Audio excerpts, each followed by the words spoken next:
नमस्ते and welcome to बोधि भाषा, easy, spontaneous, practical. सरल, सहज एवं उपयोगी तरीके से भाषा सीखने और सिखाने का पोर्टल बोधि भाषा आपका हार्दिक स्वागत करता है। बोधि भाषा में हम अंग्रेजी और हिंदी भाषा के अनेक पहलुओं का विस्तार से अध्ययन करेंगे, लेकिन बेहद ही सरल, सहज और उपयोगी तरीके से करेंगे। बोधि भाषा आप तक लेकर आए हैं Bodhi Booster knowledge portal. www.bodhibooster.com is the knowledge portal for learners and achievers with a bouquet of amazing services. Bodhi Bhasha and you. Let us get started with the core message. सबसे महत्वपूर्ण संदेश से आज का काम शुरू करते हैं। Learning English and Hindi in a simple way. बेहद सरल तरीके से अंग्रेजी और हिंदी भाषाएं हम सीखेंगे। In this learning process, we will have 5 aspects. हमारे सीखने और सिखाने की प्रणाली में 5 पहलू रहेंगे। The most important part of learning any language is first getting a grip on the words that make up the language, which is vocabulary. शब्द ज्ञान अर्थात उन छोटी छोटी इकाइयों पर अपनी पकड़ बनाना जिनसे मिलकर एक बड़ी भारी भाषा तैयार होती है। We will try to see various interesting words in English, their meanings, their synonyms and antonyms, और इन शब्दों के अर्थ, समानार्थी और विलोम शब्दों के माध्यम से हम समझेंगे कि क्या शब्दों में भी रंग होते हैं। Do words possess colours? क्या शब्द सकारात्मक या नकारात्मक हो सकते हैं? कैन वर्ड्स बी पॉजिटिव और नेगेटिव? ये हमारी सीखने की प्रणाली का बहुत ही अहम हिस्सा होगा। Second, grammar rules. जी हाँ, वही विषय जो आप पूरे स्कूल में नहीं पढ़ते आए, व्याकरण के नियम जो आपने कभी भी स्कूल में ध्यान नहीं दिए, अब हम बहुत सरल तरीके से देखेंगे, क्योंकि व्याकरण बेसिकली शब्दों को साथ में संजोने के नियमों का नाम है। Grammar is basically the science and the art of putting words together in a particular fashion. Usage, how exactly are certain words used in the modern context.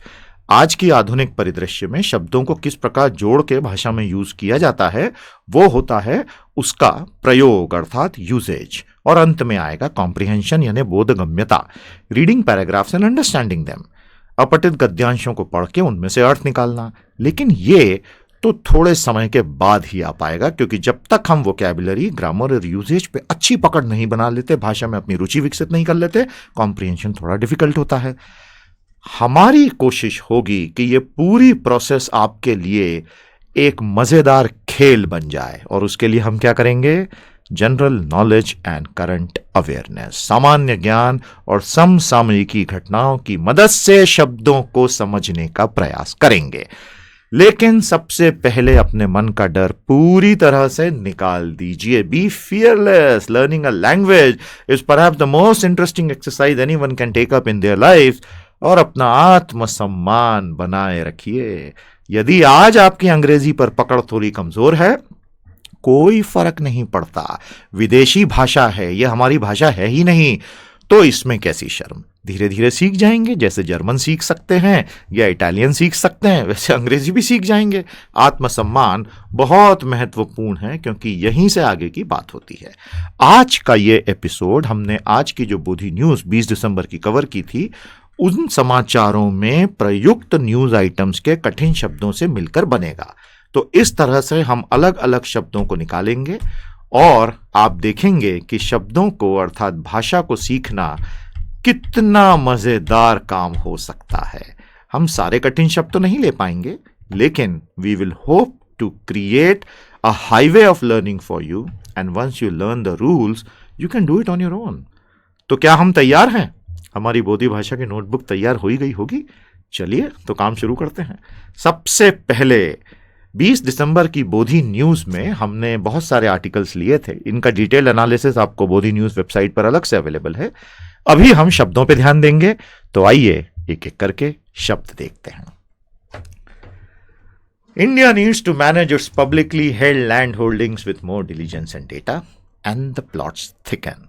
यहां से हम 2 शब्द निकाल लेंगे, एक शब्द और एक मुहावरा निकालेंगे, 1 वर्ड एंड 1 इडियम। चालू करें भाई। डिलीजेंस एक बहुत ही खूबसूरत और पॉजिटिव शब्द है।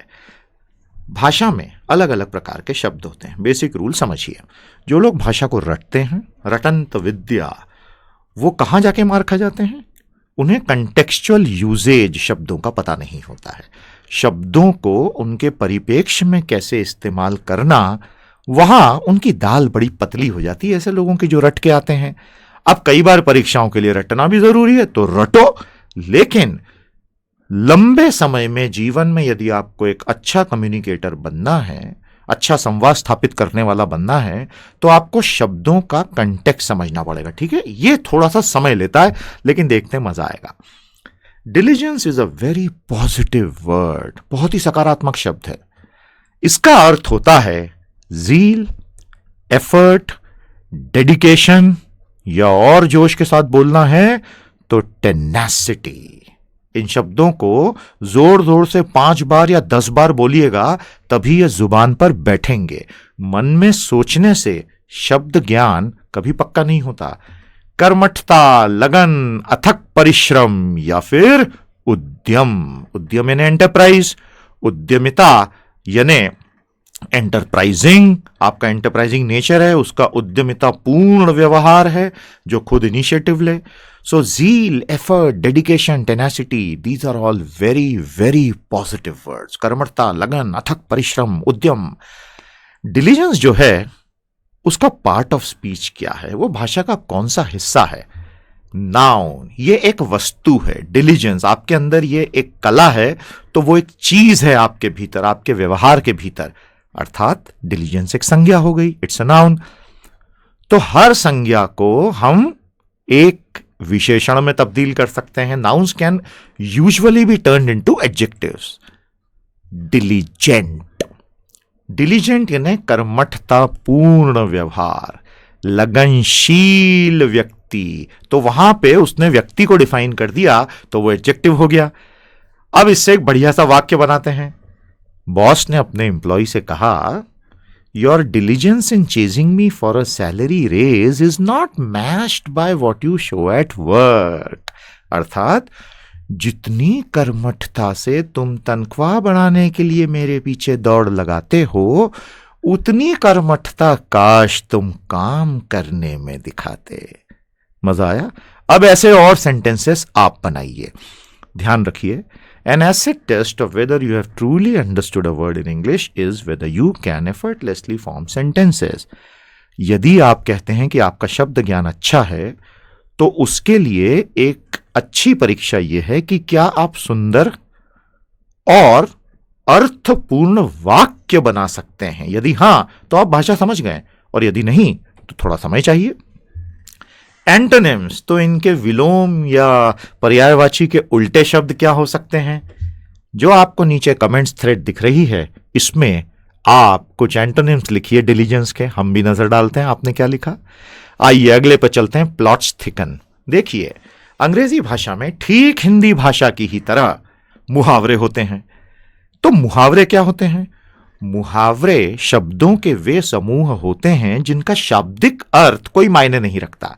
उनका सामूहिक अर्थ उनके परिप्रेक्ष्य से लिया जाता है, और एक एक शब्द को यदि जोड़ के अर्थ बना लें तो उसका कोई अर्थ ही नहीं निकलेगा। So idioms are a group of words, और any idiom is a group of words whose actual meaning is not actually equal to the sigma of the individual words meanings. Plot thickens, actual idiom ये है। ये तो word play किया है author ने, इस अखबार से हमने लिया ना, तो इसमें तो ऑथर ने ये वर्ड प्ले कर रखा है। देखिए, एंड द प्लॉट्स थिकन, तो ये अभी मैं आपको वर्ड प्ले की कला भी दिखाऊंगा, पहले आप ये समझ लीजिए। Original idiom is the plot thickens. इसका क्या अर्थ होता है? Any situation which becomes more complex और इंटरेस्टिंग, तब हम कहते हैं ओ द प्लॉट इज थिकनिंग। जब भी कोई स्थिति अधिक रोचक या जटिल होती चली जाए तो हम क्या कहते हैं? ओहो द प्लॉट इज थिकनिंग। तो ये एक इडियम है, अर्थात मुहावरा। और मुहावरे क्या है वो तो मैंने आपको बता ही दिया, प्रथा से उनका ज्ञात होता है अर्थ, शब्दों से नहीं। तो वर्ड प्ले क्या किया? प्लॉट्स थिकन, क्योंकि ये न्यूज दरअसल जमीन के प्लॉट्स पे ही आधारित थी। समझ में आया? तो ये अंग्रेजी अखबारों की एक बड़ी अच्छी आदत है, अच्छी या बुरी जो भी आप मान लें, समझ में आता है तो अच्छी, नहीं समझ में आए तो बुरी, कि वो वर्ड प्ले बहुत करते हैं। समझ में आ गया ना, प्ले ऑन वर्ड्स क्या होता है? एक सेंटेंस बनाए, बड़ा अच्छा सेंटेंस है। As days pass by the demonetisation plot thickens. विमुद्रीकरण की कहानी हर गुजरते दिन के साथ अधिक रोचक होती चली जा रही है। अब ये तो डिपेंड करता है आप किस साइड खड़े हैं, या तो आप समर्थन में हैं या विरोध में हैं या पूरी तरह से गुट निरपेक्ष आंदोलन का हिस्सा हैं। आपके चेहरे से मक्खी नहीं उड़ती कुछ भी हो जाए, आप तो सबसे सुखी जीव हैं, आपकी आत्मा सबसे सुखी है। पर सामान्यतः लोग या तो विमुद्रीकरण के पक्ष में हैं या उसके विरोध में हैं। तो ये सेंटेंस तो दोनों पे लागू हो जाएगा। एंटोनिम्स, इसके कुछ उल्टे या विरोधाभासी शब्द या विलोम शब्द, ये आप कृपया कमेंट में लिखने का प्रयास कीजिएगा। तो आपको हमारी अप्रोच अच्छी लग रही है। इसी तरह से जैसा हमने आपको शुरू में बताया, क्या बताया था, इजी, स्पॉन्टेनियस एंड प्रैक्टिकल, सरल, सहज और उपयोगी तरीके से हम पढ़ेंगे। और ये तो यात्रा की बस शुरुआत है। चलिए अब आगे चलें। उसी न्यूज में, ये आगे का हिस्सा, इस न्यूज की बात कर रहा हूं। चलिए अब हम यहां 3 बड़े प्यारे शब्द लेते हैं। इडियोसिंक्रेटिक, कठिन शब्द है भैया। अरे बिल्कुल कठिन नहीं है, मैंने कहा ना, मन का डर निकाल दो, अंग्रेजी के उस्ताद बन जाओगे कुछ ही समय में आप, अड़ोसी पड़ोसी पहचानेंगे नहीं। इडियोसिंक्रेटिक एक ऐसा प्यारा शब्द है अंग्रेजी का जिसके बहुत सारे अर्थ हैं, लेकिन उसका मेन अर्थ है पिक्यूलियर, स्पेशल, यूनिक, डिस्टिंग्विशिंग।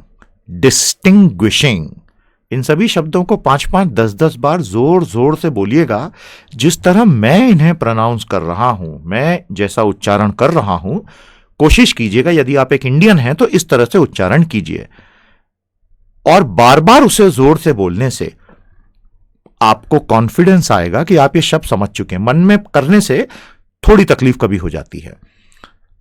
विशेष, विशिष्ट, असाधारण, अनोखा, कोई भी चीज जब ऐसी हो तो हम उसके लिए इडियोसिंक्रेटिक वर्ड इस्तेमाल कर सकते हैं। तो इडियोसिंक्रेटिक एक एडजेक्टिव है, ये एक क्वालिटी है, ये एक गुण है, तो ये एक विशेषण है। अब जिस तरह हमने नाउन से एडजेक्टिव बनाए थे, क्यों ना हम एडजेक्टिव से नाउन बना दें। इडियोसिंक्रेसी, SY रहेगा, ध्यान रखना, यह है नाउन, संज्ञा, यानी ये एक वस्तु हो जाएगी इडियोसिंक्रेसी। और जिसमें होगी इडियोसिंक्रेसी वो होगा इडियोसिंक्रेटिक। अंडरस्टूड? सेंटेंस बनाए। Your idiosyncratic attitude in being a perfectionist can be put to amazing use. हमेशा काम को सही ढंग से करने का तुम्हारा ये जुनूनी जज्बा, इसका बहुत अच्छा इस्तेमाल हम कर सकते हैं, ऐसा बॉस ने कहा। इडियोसिंक्रेटिक, तो ये इडियट से जुड़ा वर्ड नहीं है, हालांकि ये एक सहज ऐसी लगता है कि इडियोसिंक्रेटिक मतलब शायद idiotic. No, it is not at all, there is hardly any relation. It is something peculiar and unique and it can be used both positively and negatively depending on the context.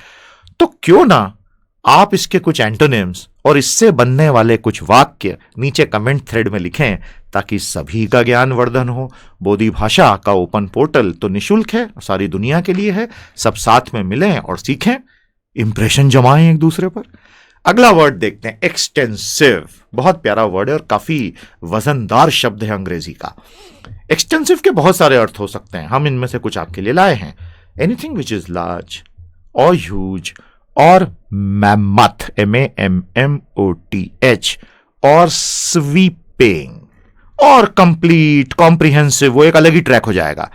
तो anything which is large, huge, mammoth, sweeping, या जो अपने आप में संपूर्ण और विस्तृत हो, कॉम्प्रिहेंसिव। तो हिंदी में हम कहेंगे व्यापक, विस्तृत, विशाल, ये हो जाएगा एक्सटेंसिव। आपने एग्रीकल्चर में सुना होगा ना, intensive agriculture versus extensive agriculture. तो जरा कमेंट में हमें जरूर बताइएगा क्या फर्क है इंटेंसिव वर्सेस एक्सटेंसिव एग्रीकल्चर में। जीके में पूछा भी जा सकता है। एक्सटेंसिव एक एडजेक्टिव है, विशेषण है, क्योंकि ये तो गुण है ना। सेंटेंस आप ही बनाओ और लिखो कमेंट में, देखते हैं। एंटोनिम, इंटेंसिव मैं अभी बता ही चुका हूं, लेकिन फिर भी आप कुछ और ढूंढ के निकालिए। शायद लिमिटेड हो सकता है, शायद शॉर्ट हो सकता है। अगला शब्द देखिए, consistency. Very very positive word. हालांकि if you really understand this word, you can use it intelligently in a negative sense also. Consistency, consistency ऐसी किसी भी सिचुएशन या व्यक्ति या वस्तु के लिए इस्तेमाल होगा जिसमें स्थिरता है या सामंजस्य है, रेगुलरिटी, स्टेबिलिटी और यूनिफॉर्मिटी। कंसिस्टेंट होगा एडजेक्टिव यानी विशेषण, और कंसिस्टेंसी तो वो वस्तु है, वो चीज है, तो वो हो गई नाउन यानी कि संज्ञा। एक अच्छा सा वाक्य आपके लिए ले आए हैं, देख लीजिए। Your consistency in being lazy must need a ट्रेमेंडस effort.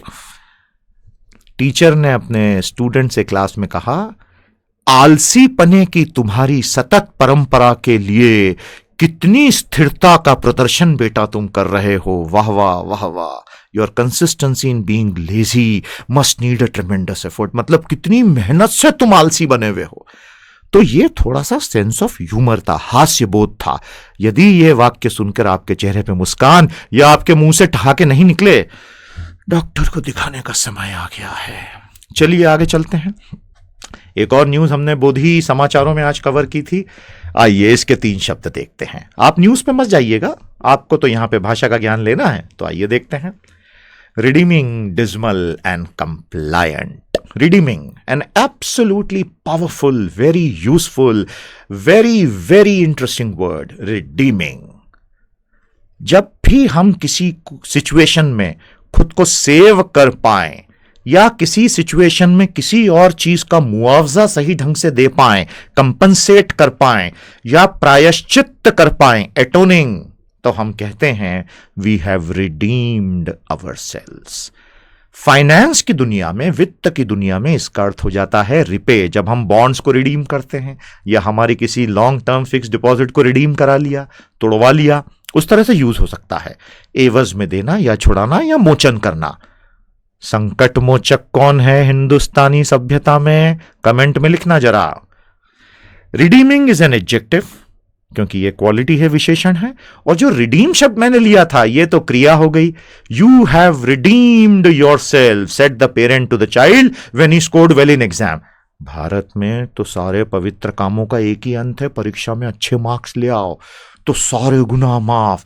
तो पिताजी क्या बोलते हैं बच्चे को? अरे बेटा you have redeemed your self.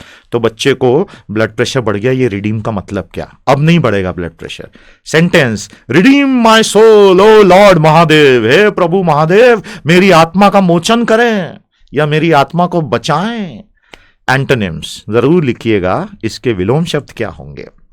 Compliant, very nice word. देखिए शब्द बहुत सारे हैं, मैं आपको एक तरीका बता रहा हूं भाषा को सीखने का, समझने का और भाषा से प्रेम करने का। भारत में एक समस्या है, अंग्रेजी से प्रेम का मतलब होता है हिंदी से नफरत। यह एक राष्ट्रीय बीमारी बन चुका है। इस बीमारी को हम कोशिश करेंगे अपने इस छोटे से प्रयास से लोगों के मन में यह बात डालें कि अंग्रेजी सिर्फ एक भाषा है, वो किसी भी तरह से मालिक बन जाने की निशानी नहीं हो सकती। तो आप भी उस मानसिकता से ग्रसित मत होना कभी, नहीं तो बहुत तकलीफ में आओगे। Because nobody likes people who are absolutely snobbish just because they have a slight command over the language. I personally consider that an absolutely foolish attitude. Anyway, to each his own. Compliant, adaptable, cooperative, meek और silent. हर शब्द के अनेक अर्थ हो सकते हैं क्योंकि हर शब्द अनेक स्तरों पर इस्तेमाल होता है। एडेप्टेबल, जो अपने आप को स्थिति के हिसाब से ढाल ले। कोऑपरेटिव, हमेशा सहयोग के लिए तैयार। मीक, बहुत ही चुप रहने वाला। साइलेंट, शांत यानी आज्ञाकारी। नम्र, मृदु या विनीत, विनयशील, ये होते हैं कंप्लायंट। तो कंप्लायंट क्या होगा? ये एक एडजेक्टिव है क्योंकि ये क्वालिटी है, विशेषण है। और कंप्लायंस क्या हो जाएगा भैया? वो एक चीज है ना। तो एक सेंटेंस बना ले कंप्लायंस से। Your compliance with the rules is more of an exception not a norm. आपको स्कूल में प्रिंसिपल ने शायद कभी बोला होगा कि Rahul, your compliance with rule seems to be more of an exception not a norm. यानी तुम नियम जब भी पालन करते दिखते हो तो वो तो अपवाद स्वरूप ही होता है, नियम स्वरूप नहीं। जितने भी राहुल ये सुन रहे हैं मुझे माफ कर देना बेटा। एंटोनिम्स, इसके उल्टे शब्द यानी विलोम शब्द आप जरा कमेंट में लिखिएगा, देखेंगे बड़ा मजा आएगा। डिस्मल, डिस्मल एक आउट एंड आउट नेगेटिव शब्द है, ये एक बिल्कुल नकारात्मक शब्द है। ऑथर्स एंड पोएट्स इसको रचनात्मक तरीके से उल्टा भी यूज कर सकते हैं। यही एक अच्छे पोएट या एक अच्छे ऑथर की बहुत अच्छी निशानी भी होती है कि वो शब्दों के साथ प्ले अच्छा करता है। ग्लूमी, डल, ड्रेडफुल, डार्क, होपलेस, दारुण, शोकयुक्त, उदास, घोर। अभी जो आप में से कईयों के चेहरे पे भाव है ना, इतने सारे अंग्रेजी के शब्द सुन के, दारुण भाव, उदास चेहरा, घोर कलयुगी वातावरण का एहसास, बस यही है डिस्मल। अब कभी नहीं भूलोगे। तो डिस्मल इज एन एडजेक्टिव, ये क्वालिटी है क्योंकि विशेषण। सेंटेंस बना ले बेटा। What a dismal sense of humour he has. अभी मैंने जो चुटकुला सुनाया था 5 सेकंड पहले, यदि ये सुन के आपका चेहरा गंभीरता की प्रतिमूर्ति बना रहा तो ये सेंटेंस आप पे फिट हो गया। एंटोनिम लिखना बेटा कमेंट्स में। तो ये 3 वर्ड क्लियर हुए। चलिए, ये सिर्फ 3 वर्ड नहीं है, साथ में 10 और मैंने बता दिए हैं। आगे चलिए। ओनस एंड अकिलीज हील, बेहद खूबसूरत शब्द। ओनस एक बहुत शक्तिशाली शब्द है अंग्रेजी का। It's a very powerful word. और जब भी किसी पे रौब झाड़ना हो कि ये कितना पढ़ा लिखा आदमी है, ये शब्द यूज कर लेना। हाँ, कंटेक्स्ट नहीं पता हो ना तो बंदर बनने में भी देर नहीं लगेगी, इसलिए कंटेक्स्ट में यूज करना बेटा। Onus refers to a heavier version of obligation. The onus is on you to carry forward the task left unfinished by the makers of Indian Constitution. बाप रे, बहुत हेवी हो गया। ऑब्लिगेशन, बर्डन, लायबिलिटी, रिस्पॉन्सिबिलिटी, भार, बोझ, दायित्व, कर्तव्य। पीढ़ियों का ओनस तुम्हारे कंधे पर है बेटा, अगली पीढ़ी तक लेके जाओ। बच्चा मनी मन सोच रहा मर गया, कहां पैदा हो गया। ओनस, नाउन, अ थिंग, संज्ञा। Sentence, for most Indians reporting in time is an onus hard to bear. किसी भी हिंदुस्तानी को सजा देनी है तो उसे सिर्फ एक चीज बोलना है, टाइम पे रिपोर्ट करो। उससे बड़ा दंड ज्यादातर हिंदुस्तानियों के लिए कुछ नहीं हो सकता। अब आप कुछ और सेंटेंस इसी प्रकार से लिखिएगा। सीरियस सेंटेंस भी लिख सकते हैं, हर चीज में हंसी मजाक नहीं, कभी गंभीर भी हो जाइए। एक्लीज हील एक नाउन है, बहुत ही खूबसूरत यूसेज है। हुआ ये कि प्राचीन ग्रीस में, प्राचीन यूनान में एक बच्चा था जिसका नाम था एक्लीज। उसको श्राप मिल गया था कि बेटा ये तो बहुत ही, उसकी माता को पता चल गया कि इस पर एक श्राप है कि ये बहुत ही कम उम्र में मारा जाएगा। तो वो एक नदी थी स्टाइक्स, STYX, वहां ले गई माता और उसके तालू से उसको पकड़कर उल्टा लटकाया उस नदी में, क्योंकि उस नदी में अमरत्व का पानी बह रहा था। तो वो पूरा डूब के निकला और अमरत्व को प्राप्त हुआ, लेकिन उसका जो हील था, पांव का निचला तालू का हिस्सा, वो तो पानी में डूबा नहीं क्योंकि उसकी मां ने वहां से पकड़ रखा था। तो उसकी मौत उसी हील में घुसे एक जहरीले तीर से हुई। तो ये संस्कृति में आ गया एक्लीज हील, मतलब एक बेहद शक्तिशाली व्यक्ति या संस्थान या कंपनी या देश की कोई ऐसी कमजोरी जहां उसे आसानी से मारा जा सके और उसे असहज किया जा सके। A huge shortcoming or a major weakness or a flaw in an otherwise strong situation, also called nemesis, निर्बलता, शक्ति दुर्बलता। और ये नाउन है। एक अच्छा सेंटेंस बनाओ। Taiwan seems to have become China's Achilles heel. इसीलिए तो ट्रंप साहब के एक ट्वीट से पूरा चाइना हिल गया, या प्रेसिडेंट साहब हिल गए, क्योंकि ट्रंप ने बोला मैं क्यों मानूं वन चाइना पॉलिसी। तो Taiwan which is Republic of China seems to have become an Achilles heel for the People's Republic of China. समझ में आ रहा है ना कैसे यूज करना है। मैंने आपसे वादा किया है कि सामान्य ज्ञान की मदद से इस पूरी एक्सरसाइज को मैं डीमिस्टिफाई और डीकंस्ट्रक्ट करूंगा। ध्यान रखना, भारत में सबसे बड़ी समस्या है अंग्रेजी सिखाने वाले और सीखने वाले दोनों उसे इतना जटिल बना के पढ़ते पढ़ाते हैं। ज्यादातर बहुत अच्छे टीचर्स भी हैं, लेकिन उसे सरल कर दिया जाए तो ये करोड़ों लोगों तक पहुंच जाएगा। और वो जो एक दीवार बना के रखी गई है उसे हम भेद देंगे। इसके एंटोनिम्स आप लिखिएगा, देखूंगा। और ये आज का आखिरी एडिट जिसमें से कुछ और वर्ड्स लेते हैं, और यही था वो जिससे मैंने एक रेफरेंस भी दिया था। कंपंक्शंस, लॉफ्टी, ऑफैत, ये एक फ्रांसीसी शब्द है और फ्रांसीसी लोगों से तो भगवान ही बचाए, क्योंकि उनकी भाषा के प्रोनाउंसिएशन और उच्चारण शायद उनको खुद को भी नहीं समझते होंगे वो क्या बोल रहा है। Compunction, that was just a joke by the way. Compunction, scruples, remorse, regret, guilt, बहुत पावरफुल शब्द है ये। पश्चाताप, झिझक, मलाल, खेद। तो ये एक नाउन हो गया, ये एक चीज है ना। You feel a sense of compunction. एक सेंटेंस बनाए, वाक्य बना लें, क्योंकि याद रखिए वाक्य बनाना आपकी एसिड टेस्ट होता है। Corrupt possess no compunctions, hence they are corrupt. अरे भ्रष्टाचारी लोगों में किसी प्रकार की पश्चाताप की भावना, झिझक, मलाल या खेद होता तो क्या वे भ्रष्ट होते? तो वो नहीं है। अब आप कुछ सेंटेंस लिखिएगा, देखूं कितना आप सीख पाए। Lofty, Majestic, towering, sky scraping, Sublime, exalted, बहुत ही खूबसूरत शब्द। लॉफ्टी का मतलब है बहुत ऊंचा या भावनात्मक रूप से बेहद गहरा और आनंददायक। सबलाइम, एग्जॉल्टेड, बुलंद और ऊंचा। ये तो हम किसी बिल्डिंग के लिए what a Lofty sky scraper, कितनी बुलंद इमारत है।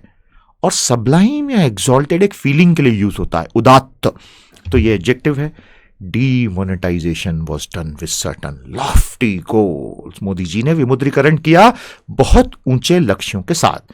प्रभु से यही प्रार्थना है कि वो उसके सही अंजाम तक पहुंचे पूरी एक्सरसाइज, तो पूरा देश खुश हो जाएगा। ऑफ एथ, this is a French word जिसका मतलब है पूरी तरह से चीजों को समझना। इसमें आई एम सॉरी, यहां पे भार, बोझ, दायित्व, कर्तव्य गलती से कॉपी हो गया है। इसका हिंदी में शब्द आपको बता देता हूं, एक छोटी सी मिस्टेक मुझसे होगी, इसको ठीक कर लेंगे बाद में। Aware, well informed, well versed in, किसी चीज में पारंगत होना, ऑफ एथ। इसी से मिलता जुलता एक और वर्ड है औकूरा।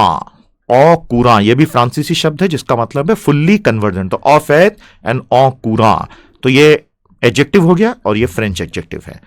सेंटेंस बना लें, Indians are off it with the ways of the politicians, यानी भारतीयों को पता है राजनेताओं के तरीके क्या होते हैं। They are well versed with it. और ये छोटी गलती के लिए सॉरी, इसे हम ठीक कर लेंगे।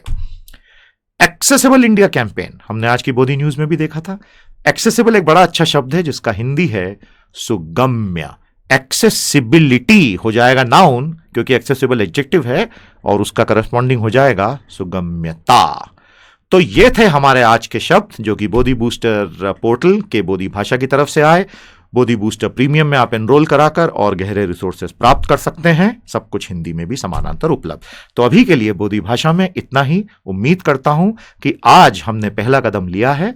धीरे धीरे इसे हम एक बहुत अच्छा आकार देंगे, इजी, स्पॉन्टेनियस एंड प्रैक्टिकल तरीके से, सरल, सहज और उपयोगी अंग्रेजी और हिंदी सीखने का बोधी भाषा पोर्टल आपका सहयोग देते रहें और अपने सुझाव अवश्य दीजिए। और जैसा मैंने कहा, कमेंट्स में भरपूर योगदान करें, तभी मजा आएगा और पता चलेगा कि दिशा सही है नहीं। फिलहाल के लिए संदीप मानुधने को इजाजत दीजिए। नमस्ते, जय हिंद।